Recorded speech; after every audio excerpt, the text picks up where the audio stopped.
Vous avez un parcours impressionnant autant au niveau du saut d'obstacle qu'au niveau du ski. Est-ce que vous pouvez nous en parler davantage? Alors, je ne sais pas s'il est impressionnant, mais en fait, j'ai passé tout d'abord du ski de compétition et depuis mon plus jeune âge, je faisais du ski, je faisais partie de l'équipe nationale. J'ai skié en Coupe d'Europe et en Coupe du Monde. Et après, la passion des chevaux était toujours là. Donc, comme gamin, j'allais chez les paysans, leur donner un coup de main pour faire euh, les travaux de fenaison et compagnie. Et puis, le samedi, on avait droit, ou le dimanche, on avait droit à prendre le cheval de trait pour aller se promener. Et cette passion déjà pour les animaux, pour les chevaux. Et après, naturellement, j'ai eu la chance que mon père m'achète un petit cheval polonais, pas débourré. Et c'était toute une expérience pour le mettre en route, pour commencer à sauter avec lui. J'ai eu la chance d'avoir le passage d'un écuyer du Cap Noir de Saumur qui était en vacances à Charmey et qui m'a donné un petit coup de main et qui m'a donné des bases. Et après, c'est parti de fil en aiguille et la passion étant là, voilà, un cheval, deux chevaux, trois, quatre et de la compétition. Et après le ski, parce que j'ai eu un accident de ski à 24 ans. Et après, je n'ai pas pu continuer. Et à ce moment-là, je me suis lancé un peu, euh, vraiment par passion dans ce sport qu'est l'équitation, quoi. Qu'est-ce qui vous a amené à devenir entraîneur? Alors, tout d'abord, j'avais mes deux enfants qui faisaient du poney. Et puis, je trouvais que les structures et que les gens qui s'occupaient de ça n'étaient pas tout à fait assez dynamiques. Et je me suis dit, allez, il faut y aller, quoi. Et puis, j'ai appelé un jour le directeur de la fédération, celui qui s'occupait du sport poney.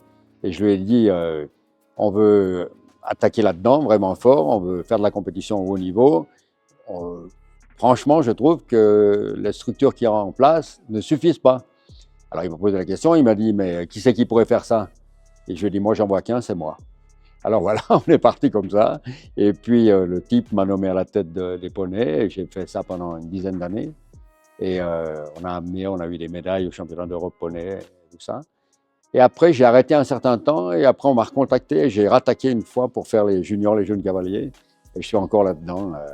Donc, à peu près plus de 30 ans de coaching avec la relève, quoi, avec, depuis les poneys, les children, les juniors, les jeunes cavaliers. Et voilà, c'est métier passion. Quels sont les plus grands défis dans la formation des jeunes cavaliers de haut niveau? Alors, encore une fois, on a des programmes scolaires qui sont relativement chargés pour les enfants qui veulent, parce que les études, c'est important. C'est plus important que l'équitation, parce qu'il y a beaucoup d'appelés, mais il y a quand même peu d'élus dans le haut niveau.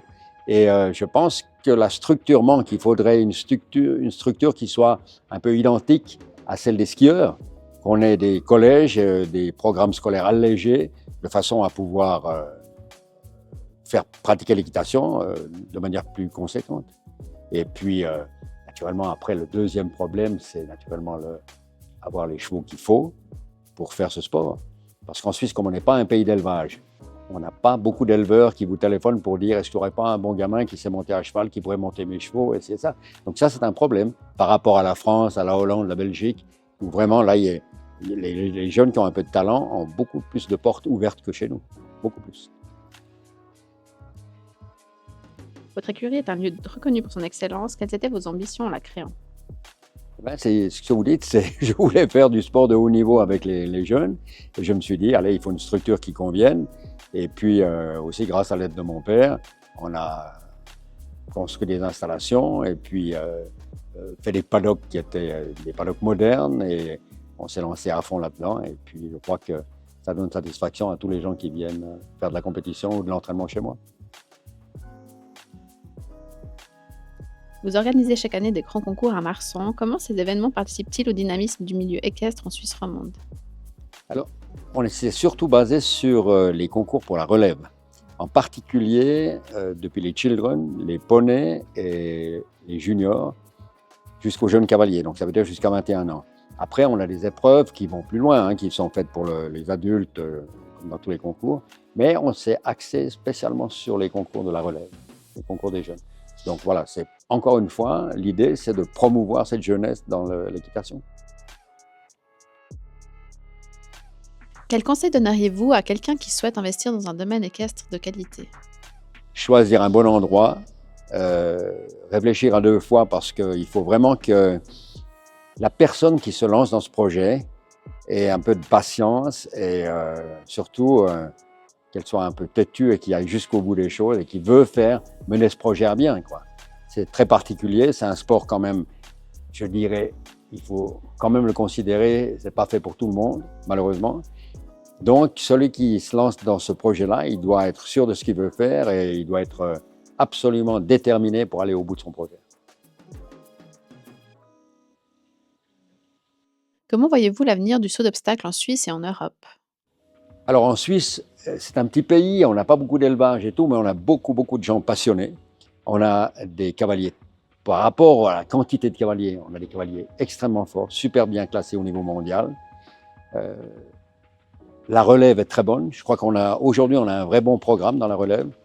On a une famille qui nous aide beaucoup, c'est la famille Stroman, qui vraiment, ce sont des mécènes qui aident. Leur fille est là dans le programme, mais ce sont des gens qui nous aident de manière vraiment admirable. Ils consacrent une somme d'argent relativement importante pour le développement des jeunes.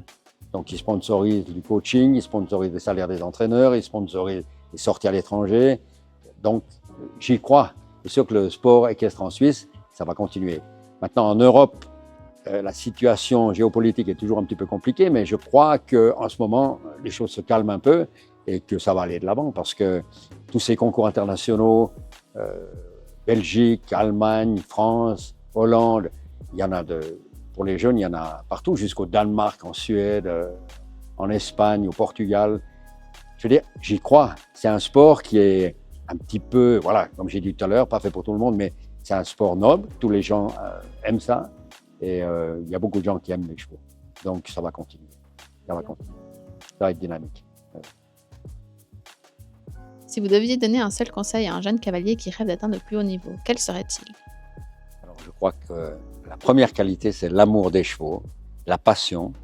Et puis, savoir jusqu'où on veut aller. Si le but, c'est les Jeux Olympiques, à ce moment-là, il faut s'entourer naturellement d'une structure professionnelle qui convient. Il faut avoir les chevaux qui peuvent vous faire progresser, les entraîneurs qui peuvent vous faire progresser et des parents qui sont derrière vous pour vous aider, quoi. Quand on est jeune, on a besoin des parents parce qu'il faut transporter, il faut organiser. Et je ne pense pas qu'un jeune enfant de 13-14 ans puisse organiser tout ça. Donc, l'appui des parents est extrêmement important.